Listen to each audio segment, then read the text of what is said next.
Uh, if you remember on last this class, we had started off with the, rather we had ended up, sorry, we have ended up the discussion on the AIM detection, okay, and that included the square law detector, the envelope detection, and the problems that is associated with DSP is double sideband full carrier, that is conventional AIM. Just make a note here. I'll just write it down. Maybe I'll just share my screen. This term maybe you might be something little new to you, but we have been discussing this for this whole time, and that is called as the AIM, the one that we are looking at, the amplitude modulation. This is also called as DSB FC, which stands for double sideband.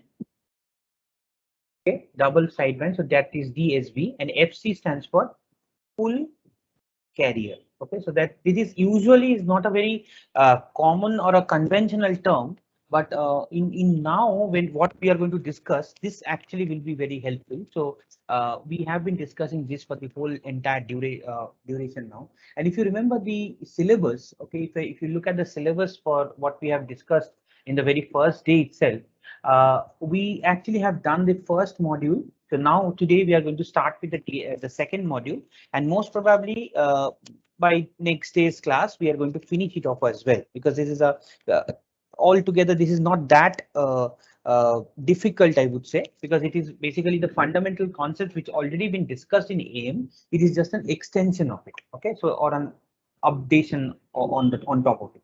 So that won't take that much of time. So let me quickly remind you on certain aspect which we had discussed. And the first thing that we have come across is one of the problems which was associated with this AIM. Okay, and that was that in DSB-FC, okay, or the conventional AIM wave, the carrier remains constant. What I mean is that if you observe that the ST, or the final signal which we have observed, this was given by A cos omega CT. If the generation, if you look at, go back in the previous expression, so M by 2 cos of omega C plus omega M, sorry, omega M T plus A M by 2 cos of omega C minus omega M. So this was the expression that omega M into T. Right. So this was the generic expression for the amplitude modulated signal, which we had discussed earlier. Now the problem with this is that here, if you observe this A cos omega CT, okay, this whole segment is a complete waste. Okay, this is waste. Why it is waste? Because this is a carrier, and as we know, the carrier will have no information. So naturally, you can observe that if that is of no information, that if we are sending it over the channel, over the bandwidth, okay, then basically we are losing out a lot of power, and the efficiency is also coming down. So if you are sending something informative, if you are sending something which is worthy of some information, then the transmission is justifiable. But if you are sending only for the sake of transmission, then it's basically a wastage. Okay. So in this particular case, what people thought that why not we can suppress. Okay, this is the term. Why not we can suppress, okay, this particular carrier, and let us send only the two sidebands, upper or lower sideband, okay, and based on that we will design our system. Because if you observe that even if I suppress this A cos omega CT, okay, ideally it won't affect much, because your information is kept somewhere over here in the omega M, that is a message signal. Okay, so the message is encapsulated in those upper sideband and the lower sideband. So that is why people thought of suppressing the carrier, and that's why the new term that came up is called as DSB SC, where DSB stands the same way, double sideband. Okay, that is the same thing, but here SC indicates suppressed carrier. You are suppressing the carrier in order to make it much better. Okay, so that power wastage, which was already observed in the previous case, that the power wastage is power wastage, if you consider, this is about 2/3 of the total power, okay, that usually goes in. If you remember that the total power, if I just without looking at the expressions and all, it was something like PC plus PUSB plus PLSB. Okay, so this was the overall expression. So if you can remove this PC from our overall calculation for the total power, what we can have actually that the overall transmission time, this power we won't need to transmit. So that is a saving of power that we are actually observing. All right, so that is ideally what we are trying to obtain using this double sideband compressed carrier. Okay. So the principle or the operation is the same, that there is a message signal, there is a carrier which has a higher frequency compared to the message signal, and the data and then the signal will transmit over the air interface. All the principle is the same, just the carrier won't be there. And incidentally, the generation of this DSB-SC is fairly simple. Okay, why? Because if we just understand this carrier carefully, just focus on this. That suppose we have an XT. Okay, remember when we did earlier that when we are doing a Fourier transform on a time domain signal, we are actually generating a frequency domain signal over here. Okay, now the principle suggests that if I multiply, okay, if I multiply a particular XT by some kind of an exponential function, see here, exponential function, okay, in the time domain, this generates a shifted version in the frequency domain. Okay, so it is something like this. We don't need to again explicitly know the principle here, but just understand this carefully. Just remember this carefully, that when we have a time domain signal, if we multiply that by some kind of a exponential function, okay, then in the frequency domain, the signal shifts by that particular frequency. So you can see here it is omega c. So the frequency shift has been omega c or plus omega c. So basically, if these two we are looking at, they are the nothing but the upper sideband or the lower sideband.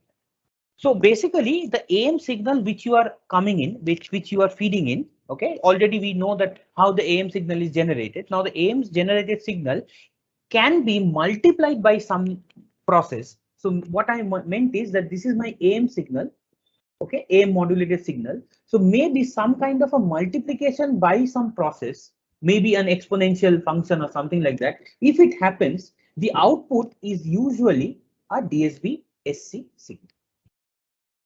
Hopefully this is clear to you, all of you, that how we are trying to map it. So to summarize once again, DSB SC is an advancement to the existing AM technique. Here what we are trying to achieve is to suppress the carrier because it doesn't contain any information on it. And to do that, the very simple process that people found out is that if in the time domain we are multiplying a signal by this is a principle of Fourier transformation actually, which unfortunately we don't have the scope to discuss. But if I multiply a time domain signal by an exponential function, okay, then in the frequency domain we can have a frequency shifted version of a signal generated, and that we can estimate, or that we can we can consider that to be the upper sideband or the lower sideband signal. All right, and this is the fundamental process in which the signal can be generated. Now, the problem that comes in is that this e to the power, this exponential function that you are looking at over here, this is not practically feasible. Exponential signal we cannot generate, but exponential function is a combination of sine and cosine wave. So you can just understand this, that if suppose we are trying to generate an e to the power j theta by the Euler's theorem, we actually can write this as cos theta plus j sine theta, like that, something like this. Okay, so so basically what I mean is that exponential function is nothing but a combination of the cosine and the sine function, and that we already have discussed that the carrier function or the carrier signal that we usually come across, they are of cosine in nature or sinusoid in nature. So basically we can multiply a AM signal by a cosine wave And with further changes, with further processing, a little bit of processing mathematically, we can actually generate a DSB-SC signal very efficiently. All right. So in order to do that, to explain this, let me just take this small example so that it's clear to you. So CT, suppose this is the carrier, and I define it as EC cos of omega CT. Okay. And we have XT, which is the modulating signal. We are making it as EM cos omega MT. Now omega M is basically, we are referring here as 2 pi FM, or omega C is 2 pi FC. There's the diagram that I'm going to show you actually has this FM omega M. In terms of omega M, it is represented. So that's why I'm keeping it as omega M. Basically, it's a frequency, nothing more than that. Now, what we are looking at is that if I consider ST, okay, the ST that we are going to come across with will be nothing but ST is something like the EM cos omega MT. So this is the message signal that we are looking at, okay, multiplied by EC cos omega CT. So this is how we are trying to generate. We are just multiplying this factor. We are just multiplying the EC cos omega CT to the EM cos omega MT. That is the message signal. And if I do that, what we are getting is something like EM EC cos of omega MT cos of omega C. Okay. Now you can see this is a trigonometric identity, which means that cos of A into cos of B, this is just, as we know, that half of cos of A plus B plus half of cos of A minus B. This comes from the trigonometric identity. For a cos A cos B function, we can represent it this way.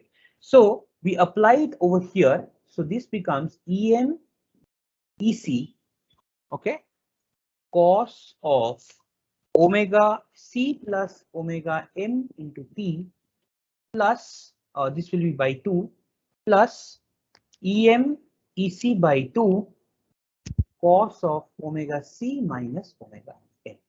So basically here our A and B have been represented in this format.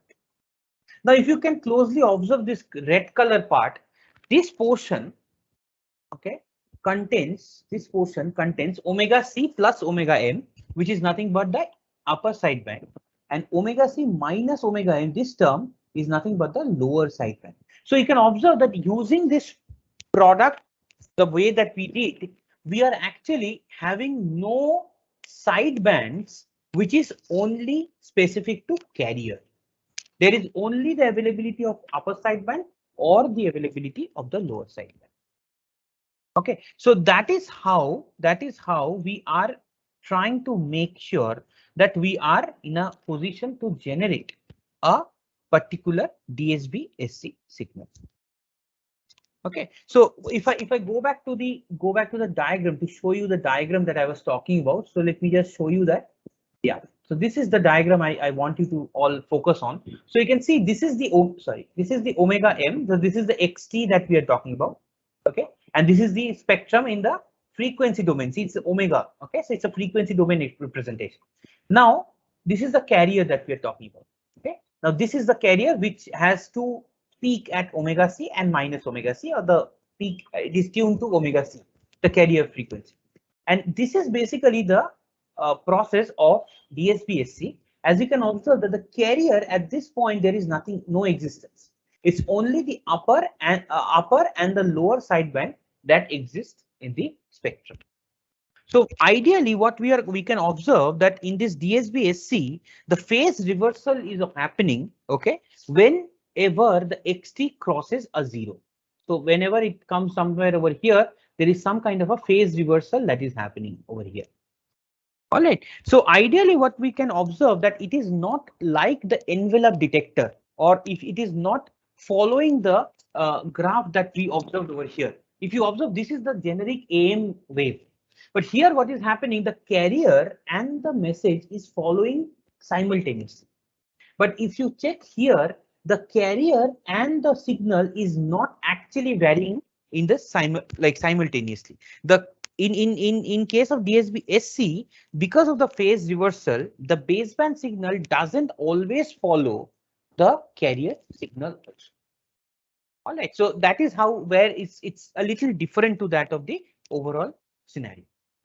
Okay, so let me go back over here. So I guess this is pretty much understandable to all of you that how we are actually trying to make this generation happen.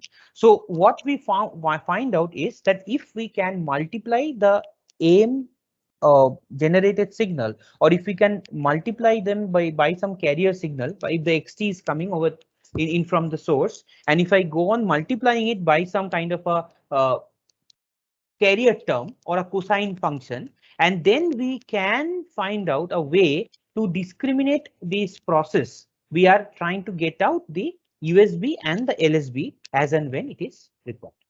Okay, so in that way, the generation, let me just directly go to generation, the basic circuit that is there for generation, and that is called as the balanced modulator. Please make a note of this, balanced modulator.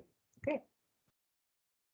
So this is the same method that I told you as in general. The same thing will be discussed over here. So what we are looking at, that this is suppose XT. We'll go one by one. So this is suppose XT.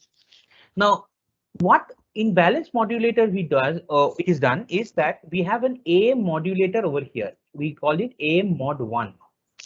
All right. And AM modulator is the modulator that we had discussed already. Okay, like the switching modulator or the square law modulator, like those generations. So that is happening. Now, the same signal, okay, the same signal goes through a shifter. This is where it gets changed. Okay, so this is called as 180-degree. Yeah, so this goes to 180-degree phase shifter. Okay, 180-degree phase shifter. Now, what is the role of this phase shifter? This phase shifter, after shift, so what will happen? This will be minus of XT. XT goes to the phase shifter, becomes minus XT. This is fed to another AM modulator. So AM mod 2. Okay, so this is AM mod 1, AM mod 2. See the difference here. XT directly is operating. Here minus XT is operating. All right. Now, both of this modulator are fed, okay, by a carrier, the same carrier. So this is a carrier. So what would be carrier? Carrier will be like CT, which is equal to ET cos of omega CT. So in both the cases, it is fed.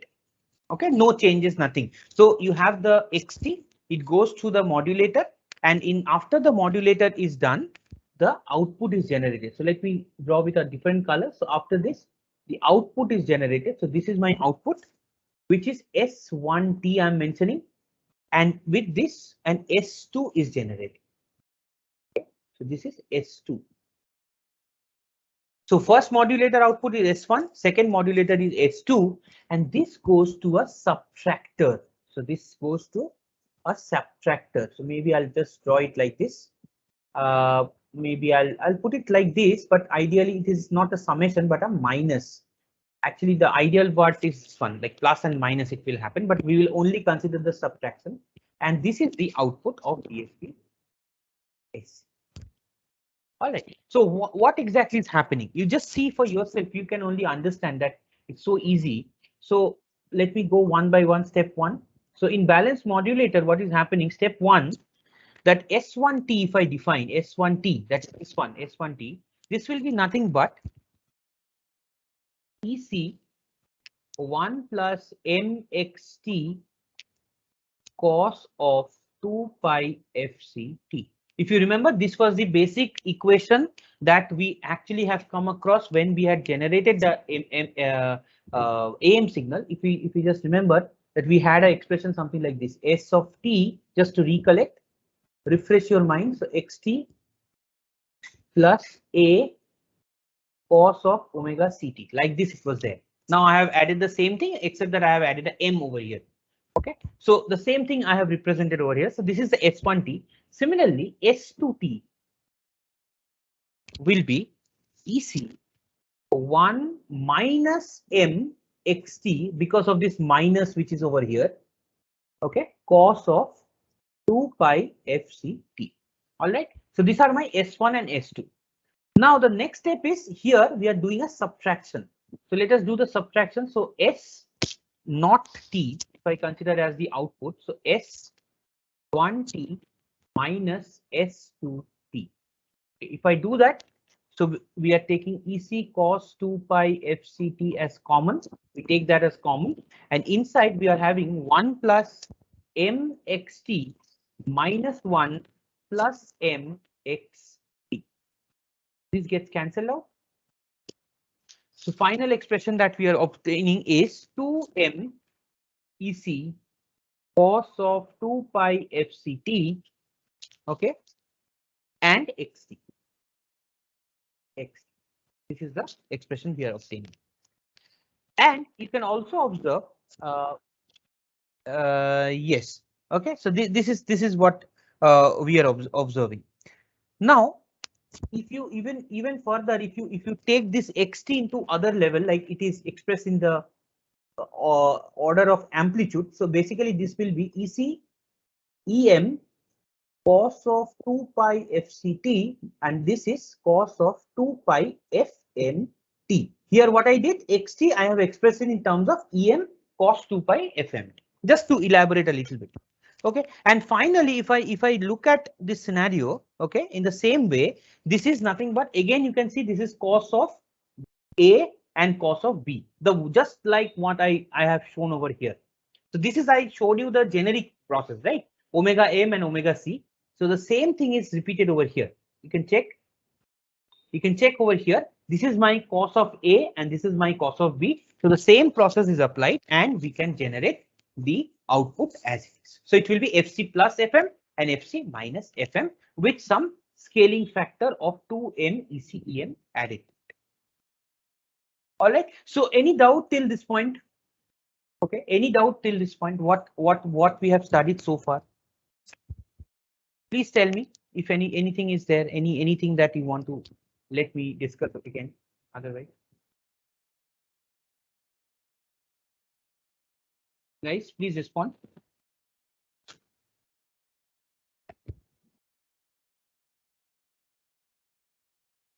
Guys, please respond back. Sir, we understood. Understood. Okay. Good. So hopefully others have joined in, right? Yeah, 32. Because this is very important from your understanding point of view. So this is about the DSB SC and its generation. So the first half I discussed about the basic process, like the physical signal processing aspect that led to DSB SC. And the next half that I discussed is a particular modulator, just like we had an AM modulator. The same way in the DSB, we have a specific one, and that is called as balanced modulator. Now, why it is called balanced modulator? That may be one of the question, or I was expecting an answer from like question from your side, but anyway, you didn't ask me. But balanced modulator, why they are called as balanced modulator? Because you can observe that if I happens to like draw a kind of a line over here, okay, something like this. Okay, so the top half and the bottom and the top half of this whole circuit is almost symmetrical in nature. You have an AM mod over here, you have an AM mod over here, you have the same XT over here, although there is a phase reversal here, but still it's a XT, same XT is being fed. The same carrier is modulating this signal again. All right. So ideally what we are observing that it's a balanced nature of the circuit that give it a name as balanced. All right. So that is the main reason. And after that, we have found out that using this technique, we are actually generating a final system, final expression, where it is very similar to the expression that we already know, that cos A cos B is equal to half of cos A minus B, sorry, A plus B, and half of cos of A minus B. So here A and B are represented by this 2FCT and 2FMT. So the same thing I just have told you. So this is the generation. There are many other generation techniques, in fact, like the balanced modulator using diode circuit. We can have ring modulators also, but those things are not there in your syllabus. but I will be uploading those extra material in my course page, which you might look into. As I said, that those are not really important to your case, because I think already you will be overburdened in understanding these concepts. So if you want to refresh a little bit more on the detailing of these circuits, you can go through those references. All right. Now coming to the next detector, now the generation is done. So balance modulator is where the generation is happening. Now let us quickly see that how the detection will happen. So detection of DSP SC signals. Okay. Now detection is also very simple. If you remember, in AM we had a detection process which was called as synchronizer or synchronization detection. Okay, if you remember, on I think in the last day's class only, I told you one specific process of detection where there was a product modulator and we were generating a carrier locally. Okay, and the local carrier was multiplied by the input signal, and after the product modulator we were using a low pass filter to remove the carrier. Okay, and we were getting the AM signal. So the same thing, the same synchronizing technique is applied over here as well. Okay, so if I want to refresh your mind, so this was something like this. The circuit that I'm talking about is something like this. So this was AM wave. This is I'm talking about in AM. Okay, so this was a signal which was coming, and this was going through a product modulator. Okay, product modulator. I'm writing in the short form, product modulator. And after it went through the product modulator, and it was in the product modulator, the other input that was given, that was a local oscillator, and which was generating a carrier. Okay, locally the carrier was generated, and finally this was passed through a low pass filter, and we were generating XT. Okay, if you remember this, we had done previously as well. Same thing, just remember that the same thing here remains, except that here instead of AM wave, you replace this. Okay, you replace this as the DSB SC signal, because here this is the DSB SC detection. So this is technique is called as coherent detection. In general, this is called as coherent detection. Please make a note. This will be common. I told you even on last day as well that this coherent detection will even come in the next phase as well. So coherent detection technique, we call this. Okay, or sometimes it is called as the synchronization detection. Synchronous detection. Okay, so this is synchronous. Why it is synchronous? Again, the same process, that here we are locally generating a carrier which is in tune to the transmitted carrier. Okay, so I'll just write the word here. So locally generate a carrier wave which is in sync, okay, with the transmitted carrier wave. All right, so this is the basic logic for any coherent detection or any synchronous detection. And as we all have seen that the coherent detection is ideally the best suited output that we usually come across. Okay, but ideally it will have some problem as well. But this is the process of generation. Okay, so here we are assuming, that's what I'm telling you, that we are assuming that the carrier is in sync with the transmitted carrier wave. Okay, so ideally what will happen, you can check here itself how we are getting the XT back. It's the same process. So suppose C prime T is the locally generated carrier which has the following form. Okay, cos 2 pi FCT plus phi. Suppose phi is amplitude is 1. Okay, and phase is same as that of the transmitted signal. Okay, so suppose this is the structure of this is generated by the local oscillator. So generated by the local oscillator. All right, so this is how it is. Now you have the MT. Okay, so MT should be ST. ST is the DSP SC signal multiplied by C prime T. All right, so what we are observing over here. So if I just write it down, that XT EC cos of 2 pi FCT Okay, this is the same thing I'm writing. Okay, I'm just writing the same equation. The same thing I'm writing EC cos of 2 pi FCT XT. So this part I'm just considering it to be 1 for the time being for our illustration purpose. Okay, so XT EC cos 2 pi FC. So this is my TSB part multiplied by cos of 2 pi FCT plus 5. Okay, so this is the thing. Now finally, after multiplication and everything, you are getting something like, I'm not going through the all the steps. So it will be like half of EC cos pi xt, okay, plus half of xt EC cos 4 pi FCT plus 5. This is after some steps. This is in between. There are some steps in the course page. It's given directly, so I'm not focusing on that for the time being. Interestingly, what we are observing that this part, if you check, okay, everything over here is nothing but a constant or an amplitude part.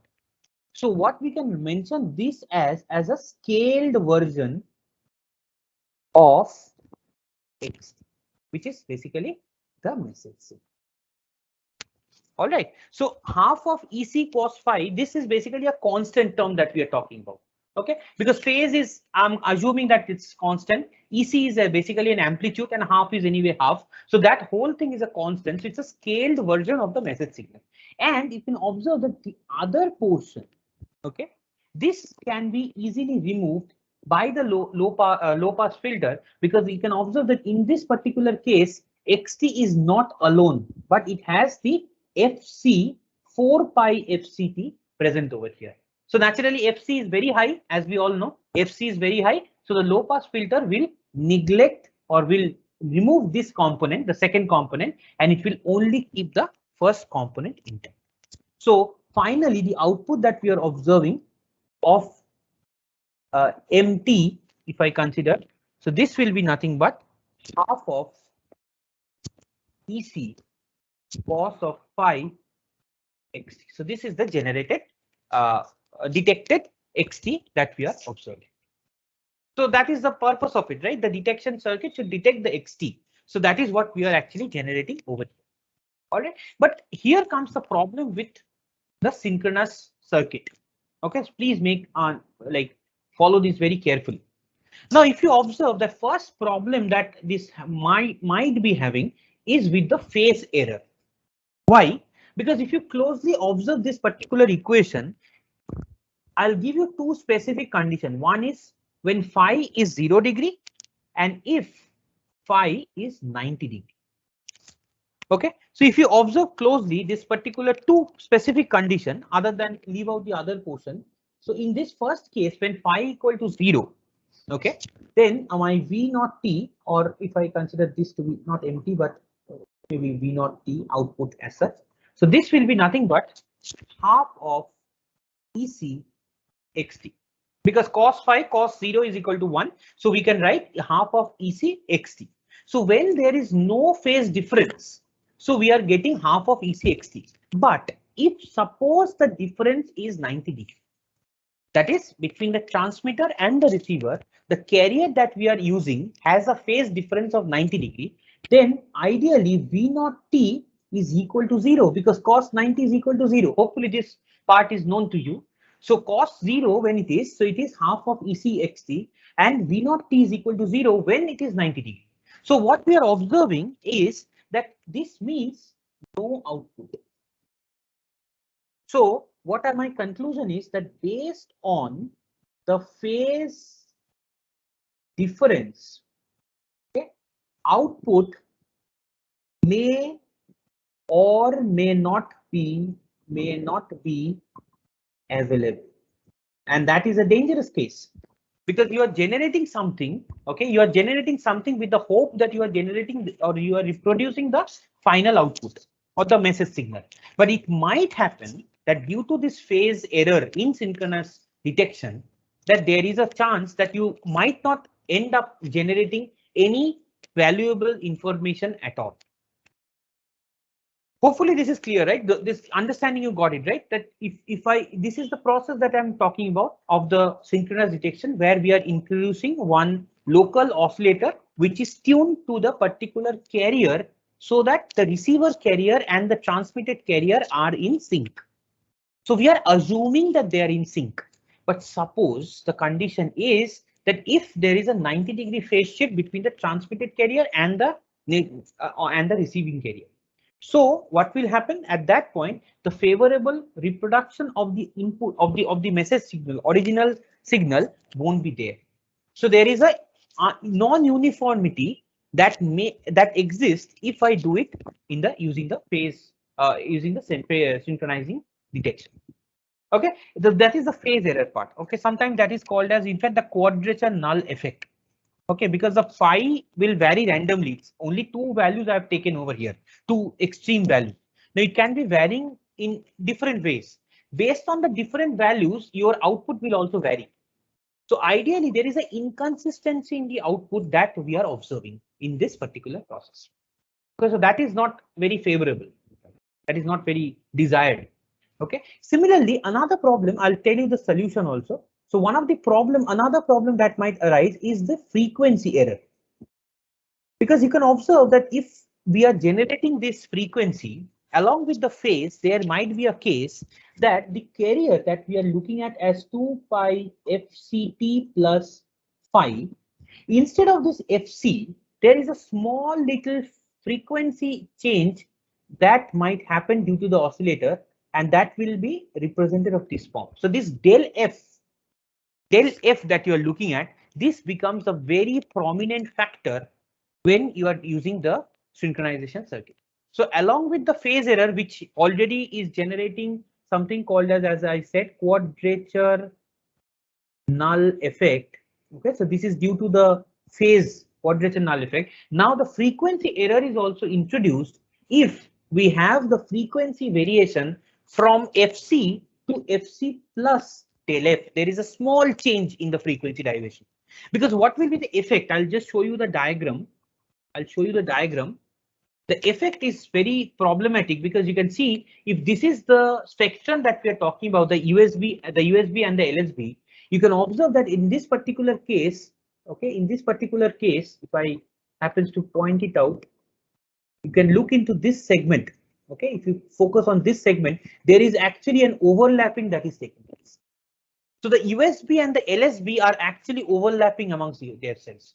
So in order to avoid this, if you want to make this, suppose you don't have any option, there is some frequency error that is introduced. The problem is you have to use a very high cutoff filter to eliminate the upper sideband to the lower sideband. Understand? So it's very difficult. It's very difficult to do that. Okay, like from the because the close range, because the lower frequency, you can see the lower frequency is actually, suppose here, this is some frequency which is inside the lower LSB component. So this small little change is very difficult to obtain. Okay, so that is one of the problem. Another problem with this phase synchronization or the synchronization method. In order to do that, in order to avoid that, usually we would include in terms of a synchronizer circuit. Okay, synchronizer which will detect that what is the nature of phase or frequency, and based on that it will decide that how much of change in the frequency or in the phase needs to be altered at the receiver. Okay, based on that the adjustments are made and necessary errors are nullified. All right, so that is again not a direct part over here. So basically we can use a synchronizer. Again, we called it a synchronizer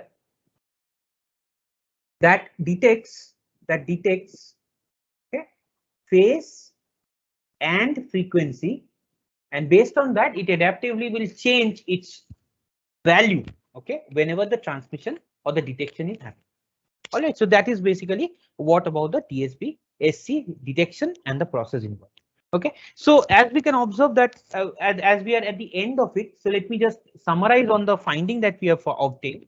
That if you observe that this was the power saving is one of the important nature of DSB, and that is being DSB SC, in fact. That is very much prominent. So the total power, if you remember, the total power PT, Okay, this was given by PC 1 plus m square by 2.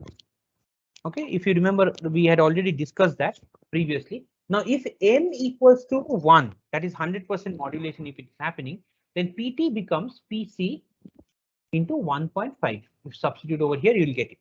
Now, how DSB-SC is saving, you can see. So here, the percentage of saving, if you consider, because the carrier is not present, carrier power is not present. So the percentage of saving in power, okay, is given by carrier power divided by PC into 1.5. That is when m equals to 1, I'm talking about. That is around 66.66%. Okay, so this is basically the power saving when the DSB-SC is used. Okay, when you are suppressing the carrier by the process that I told you. And naturally, if I by changing the different values of m, we can actually increase the power saving as and when required. But one thing, please make a note that in this DSB-SC, the bandwidth of the signal will still remain as 2 FM. There is no change in the bandwidth. The bandwidth still remains the 2 FM. Okay, and for the power, it is a saving that we are observing. So DSB-SC is primarily used for saving the power, but not the bandwidth. Okay, so this is all about the DSB-SC for today. Hopefully, all of you have understood it. I want to